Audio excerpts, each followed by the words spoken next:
आप ईमानदारी से मेहनत करोगे तो आपको सफलता निश्चित होगी। आप ऐसी चीज़ें कीजिए कि आप खुद के लिए भी एग्जाम्पल बने और 4 लोगों को और भी मोटिवेट करें। मध्य प्रदेश लोक सेवा आयोग ने राज्य सेवा परीक्षा 2022 के परिणाम घोषित किए हैं और ये आखिरी परिणाम घोषित हो चुके हैं जिसमें इस बार भी लड़कियों ने बाजी मारी है। टॉप 10 की अगर बात की जाए तो उसमें से 6 लड़कियों ने इस बार टॉप 10 में अपना नाम दाखिल किया है और उसी के चलते फर्स्ट रैंक जो है हासिल करी है देवास की दीपिका पाटीदार ने। वो हमारे साथ हैं, हम उनसे चर्चा करेंगे। सबसे पहले तो मैम आपको बहुत बहुत बधाई कि डिप्टी कलेक्टर के लिए आपको जो है फर्स्ट रैंक हासिल हुई है। मैम कितनी मेहनत करी है यहाँ तक पहुँचने के लिए? इस मुकाम तक पहुंचने के लिए बहुत मेहनत की आवश्यकता लगती है और शायद वो मैंने मेहनत की है क्योंकि मैंने 4 असफलता के बाद ये सफलता प्राप्त की है। तो मुझे यहाँ तक पहुँचने में 5 अटेम्प्ट लगे, लेकिन ऐसा ज़रूरी नहीं है कि हर व्यक्ति को 5 अटेम्प्ट लगते हैं। बट मैं ये कहूँगी कि मेहनत तो लगती है। आप ईमानदारी से मेहनत करोगे तो आपको सफलता निश्चित रूप से मिलेगी। मैम जैसे कि आपने कहा कि 4 अटेम्प्ट करे हैं, 5वें अटेम्प्ट में आप सफलता प्राप्त हुई है। पहला दूसरा अटेम्प्ट अगर क्लियर नहीं होता है लोगों का तो उसी में ही वो डिमोटिवेट हो जाते हैं, उन लोगों के लिए क्या कहेंगे? इसके लिए तो मेरा एक ही संदेश है कि आप अपने आप पे भरोसा रखिए, क्योंकि आपके ऊपर ही है कि आप ही वो व्यक्ति हो जो कर सकते हो। अगर आपको स्वयं पर भरोसा है कि आप कर लोगे तो निश्चित रूप से आप कर लोगे। कितनी मेहनत लगी यहाँ तक पहुँचने के लिए? 5वां अटैम्प्ट करा तो लगातार मन में आता होगा कि 4 बार अटैम्प्ट नहीं हुआ है, 5वीं बार भी होगा या नहीं होगा। घर में जो है परिवार से भी किस तरीके का सपोर्ट मिला? क्योंकि कहीं लोग ऐसे रहते हैं, क्योंकि आप ग्रामीण जिले से भी बिलोंग करती है, तो वहाँ पर रहता है 4 बार नहीं हुआ तो 5वीं बार भी नहीं होगा। एक नेगेटिव थिंकिंग कहीं ना कहीं दिमाग में आ जाती है। इसके लिए तो मैं भगवान को भी धन्यवाद देना चाहूँगी और अपनी फैमिली को भी, क्योंकि मेरी फैमिली हमेशा से सपोर्टिव रही है। उनको पता नहीं भगवान ने वो चीज़ दी थी या जो भी, उनको हमेशा से मुझ पे भरोसा रहा है कि मैं आज नहीं तो कल कर लूँगी। ये बहुत मेरे लिए बहुत गर्व की बात है कि मेरे पेरेंट्स ने 5 अटेम्प्ट तक, मुझे लगभग 9 साल लगे इस तैयारी में, उन्होंने इंतज़ार किया है। तो मुझे इस बात का हमेशा प्राउड भी है और उनको भी इस बात की हमेशा खुशी रहेगी कि उन्होंने मुझे मौका दिया और मैंने कर दिखाया। माँ बाप कितने खुश हैं? आपने बताया जब देर रात जब रिजल्ट आया तो कितनी खुशी हुई। वो देवास में हैं, आप इंदौर में हैं, खुशी जो है किस तरीके से जाहिर करी है उन्होंने? मैंने जैसे ही उनको कॉल किया 5 मिनट तक तो वो खुद भी समझ नहीं पाए कि रैंक फर्स्ट क्या है, कैसे क्या है, क्या बने हो। बस कि हाँ हो गया, क्योंकि वो एक ही शब्द सुनना चाहते थे मुझसे जब भी रिज़ल्ट आता था कि मैं फ़ोन लगा के उनको बोलूँ कि पापा मेरा हो गया। तो बस मैंने वही लाइन बोली थी कि पापा मेरा हो गया। बोले बहुत बहुत बधाई है वो। फिर उनने पूछा कि अच्छा क्या है, तो मैंने उनको बोला पापा फर्स्ट रैंक लगी है मेरी। बस उसके बाद तो सभी की खुशी, कोई रो रहा है, कोई हंस रहा है, बहुत खुश। क्या लगता है आपको कि ये जो 4 बार अटेम्प्ट नहीं क्लियर हुआ तो कहीं ना कहीं आपके लिए 5वीं बार में बेनिफिट तो हुआ है? हाँ, मतलब ये है कि नहीं हुआ था उसके कुछ कारण रहे थे कि मेरा मेंस उतना अच्छा नहीं था, मुझे इंटरव्यू में भी काफ़ी समस्या आई है। मतलब तो धीरे धीरे चीज़ें मैंने सुधार की। मैंने काफ़ी लोगों से गाइडेंस लिया, अपने टीचर से गाइडेंस लिया, मैं कॉपियाँ दिखाती थी, फिर मॉक इंटरव्यूज़ मैंने बहुत दिए। तो धीरे धीरे मुझ में सुधार हुआ, चीज़ें हुई, तो फाइनली आज रिज़ल्ट उसका बहुत अच्छा निकला। मतलब ये जो 4 बार जो फेलियर हुए हैं तो उसका जो 5th जो रिज़ल्ट निकला है वो फर्स्ट रैंक का निकला है।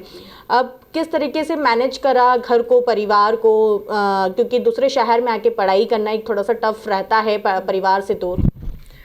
बस यही था कि पेरेंट्स ने हमेशा सपोर्ट किया है। उनका था कि आप जाइए, आप पढ़िए। तो ऐसा था कि बस फेस्टिवल पे वो कॉल करते थे, आप घर आ जाओ। घर इतना पास था कि 2 दिन की जर्नी आराम से आप रह के आराम से आ जाते थे।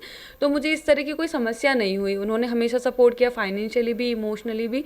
और मेरे पास था टाइम कि आप पढ़िए, बस एक ही काम था तो बस मैं वही करती थी। कैसे मन में आया कि हाँ मुझे जो है MBPSC के लिए जो है तैयारी करनी है? नॉर्मल होता है कि कॉलेज स्कूल लाइफ के बाद ही जो लोग हैं सोच लेते हैं हाँ मुझे ये बनना है। आपने कब अपने मन में ठाना कि हाँ मुझे इस मुकाम तक पहुंचना है? मैं ग्रेजुएशन के लिए यहाँ आई थी। मेरे पिताजी की इच्छा थी कि मैं थोड़ा पढ़ लूँ, क्योंकि एक लड़की पढ़ी लिखी होती है तो आगे जीवन में उसे कोई समस्या आती है तो डील कर लेती है। तो मुझे इसके लिए यहाँ छोड़ा था, सेल्फ डिपेंडेंट होने के लिए।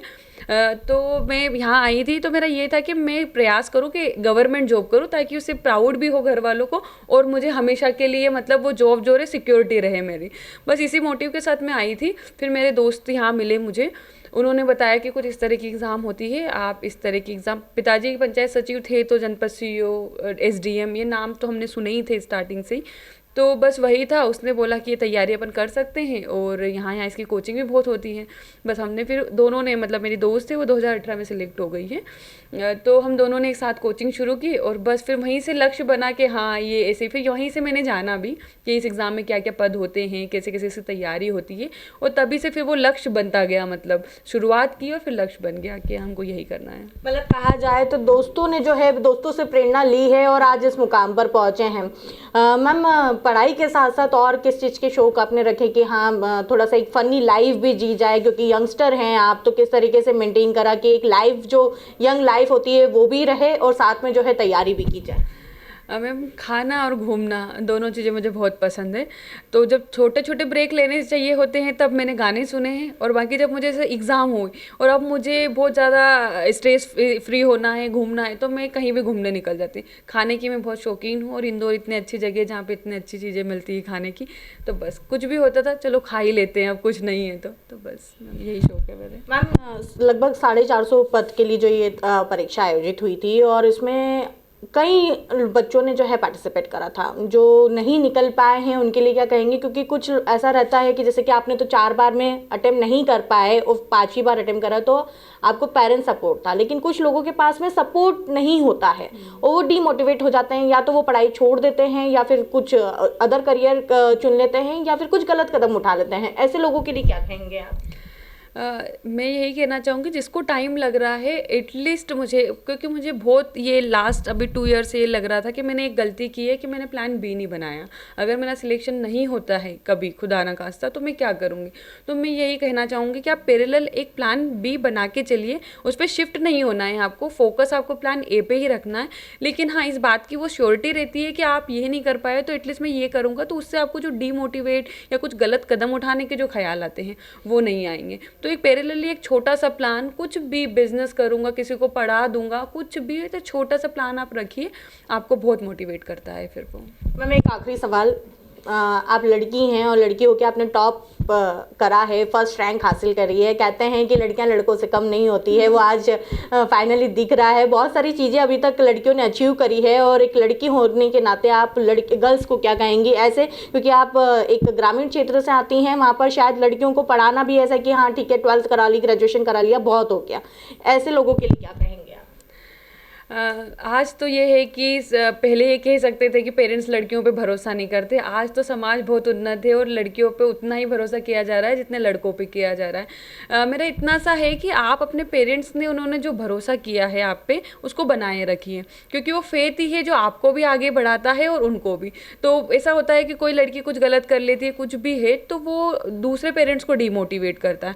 तो आप ऐसी चीज़ें कीजिए कि आप खुद के लिए भी एग्जाम्पल बने और 4 लोगों को और भी मोटिवेट करें। आप खुद के लिए भी एग्जाम्पल बने और 4 लोगों को और मोटिवेट करें, ये कहना है दीपिका पाटीदार का, जिन्होंने डिप्टी कलेक्टर में फर्स्ट रैंक हासिल की है। राज्य सेवा आयोग की जो परीक्षा हुई थी 2022 की, उसके फाइनल रिजल्ट घोषित हो चुके हैं और उसमें फर्स्ट रैंक जो है देवास की दीपिका पाटीदार ने हासिल करी है और लड़कियां जो है इसमें टॉप 10 की लिस्ट में शामिल हुई हैं। कैमरा पर्सन विशाल के साथ खुशबू यादव, सूर्योदय टीवी, इंदौर।